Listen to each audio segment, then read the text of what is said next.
RS का exam एक बहुत बड़ा एग्ज़ाम है। आरपीएससी द्वारा आयोजित की जाने वाली परीक्षाओं में सबसे बड़ा एग्ज़ाम आरएस का है। एग्ज़ाम अगर हाई लेवल का है तो सिलेबस भी उसका ब्रॉड होता है, यानी कि सिलेबस उसका विस्तृत होता है। लेकिन आरएस का सिलेबस इतना भी विस्तृत नहीं है जिसको कवर नहीं किया जा सके। जो स्टूडेंट्स फर्स्ट टाइम एग्ज़ाम देने जाने वाले हैं या फिर जो 3-4 साल से तैयारी कर रहे हैं, सिलेक्शन नहीं हो पा रहा है, उनके लिए ये वीडियो खास है। आपको अपने सिलेबस को स्मार्ट तरीके से मैनेज करना चाहिए। जैसे जो आर्ट्स वाले बच्चे हैं उनका जीके स्ट्रॉन्ग होता है, और जो बच्चे मैथ साइंस बैकग्राउंड से आते हैं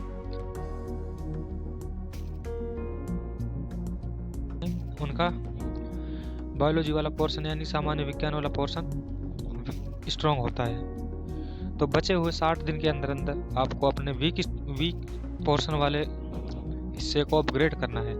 जैसे आर्ट्स वालों के लिए सामान्य विज्ञान को, आर्ट्स वालों का फोकस सामान्य विज्ञान पर होना चाहिए, और मैथ साइंस वाले या बायोलॉजी वाले जो बच्चे हैं उनका विशेष फोकस जीके रिवीजन पर होना चाहिए। नई चीज़ें ना पढ़ते हुए आप अपने पुरानी चीज़ों को रिकवर कीजिए। पुराने सिलेबस जो आपका पढ़ा हुआ है उसको जितना ज़्यादा हो सके उसको रिवाइज करने की कोशिश कीजिए। अगर आर्ट्स वाले बंदे कुछ नया जोड़ना चाहते हैं तो वो विज्ञान वाले पोर्शन पर ज़्यादा फोकस करें। विज्ञान वाले पोर्शन में भी काफ़ी सारे टॉपिक्स हैं, जैसे नैनो टेक्नो, डिफेंस टेक्नो। इन सारे टॉपिक्स को आप कवर करते हो, अगर कर सकते हो तो कवर कीजिए।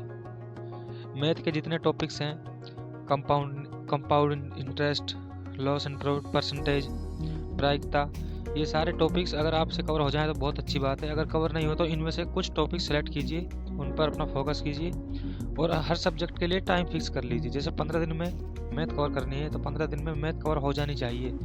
चाहे आप 2 घंटे पढ़ें, चाहे 3 घंटे पढ़ें, लेकिन मैथ को आप 15 दिन से ज़्यादा टाइम मत दीजिए, क्योंकि अगर मैथ होनी होगी तो 15 दिन में आराम से हो जाएगी। अगर नहीं होनी होगी तो चाहे आप उसमें 3 महीने लगा दीजिए, जब भी वो कंप्लीट नहीं हो पाएगी। साइंस के कुछ टॉपिक्स हैं, जैसे ब्लड ग्रुप है, आरएच फैक्टर है, इन्फेक्शियस है। ये सारे टॉपिक ऐसे हैं जो एक दिन में एक टॉपिक आराम से कवर हो सकता है। बचे हुए 60 दिन में अगर आप मैथ साइंस का एक टॉपिक भी लेकर चलोगे तो बचे हुए दिन में आपके मैथ साइंस के टॉपिक कंप्लीट हो जाएंगे।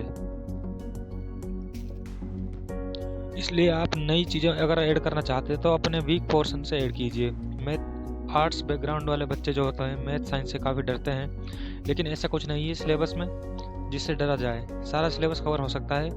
मैं खुद आरएस का अभ्यर्थी हूँ, फर्स्ट टाइम एग्ज़ाम दूंगा, लेकिन मेरा भी वीक पोर्शन मैथ साइंस वाला है। मैं भी अपने वीक पोर्शन को अपग्रेड करने की कोशिश कर रहा हूँ। जिस विज्ञान के कुछ टॉपिक्स मैंने क्लियर कर लिए हैं, आरएच फैक्टर, ब्लड ग्रुप्स, और बाकी जो होने वाले टॉपिक हैं आप भी अपनी तैयारी को स्मार्ट तरीके से मैनेज करते हुए बाकी दिनों का जो बचे हुए दिन हैं उनका अच्छा गोल्डन टाइम का बेस्ट फ़ायदा उठाएं।